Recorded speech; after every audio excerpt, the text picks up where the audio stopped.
In the beginning, after the great flood had passed, the earth began to fill once more. The descendants of Noah spread across the land, carrying with them one language and one voice. There was unity among mankind, one people, one purpose, one understanding. And as they journeyed from the east, they came upon a vast and open plain in the land of Shinar, a place rich and fertile, a place perfect to settle. So they stayed. At first, it seemed like a blessing, a fresh start for humanity, a chance to rebuild. But deep within their hearts, something began to change. Pride began to grow. They said to one another, "Come, let us make bricks and bake them thoroughly." They worked together, tirelessly. Where once there had been stone, they now used bricks. Where once there had been mortar, they now used bitumen. They were advancing, creating, building. But their vision was no longer just survival. Then they said, "Come, let us build ourselves a city." Not just any city. A tower with its top in the heavens. A tower that would rise above the earth. A tower that would reach the skies. And why? So that we may make a name for ourselves. Not for God, but for themselves. A monument to human ambition.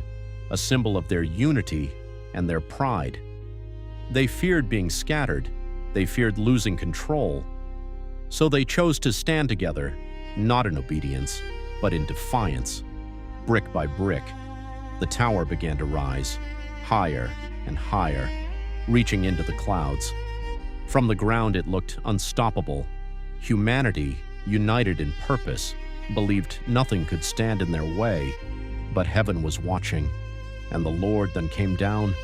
The Creator of all things looked upon the city and the tower. He saw their unity, he saw their strength. But more than that, he saw their hearts, and the Lord said, "Look, they are one people, and they have one language." This is only the beginning of what they will do. Nothing they plan will be impossible for them. But this unity was not leading them toward righteousness. It was leading them away from God, toward pride, toward self-glory, toward rebellion.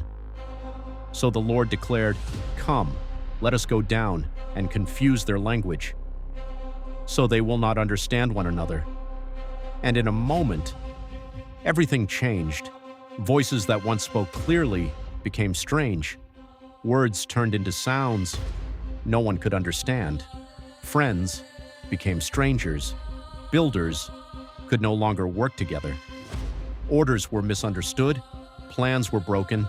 Confusion spread like wildfire. Where there had been unity, there was now chaos. Where there had been clarity, there was now division. The great tower stood unfinished, silent, abandoned. Humanity could no longer continue.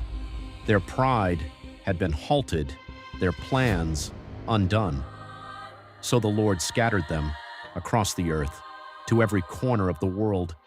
Different languages, different nations, different peoples.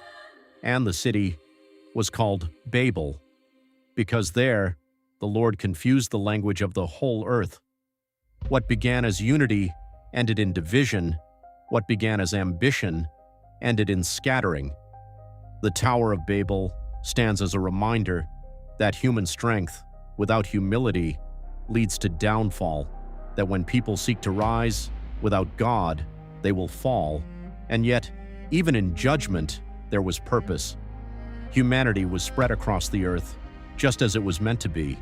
Nations were formed, cultures were born, and history moved forward.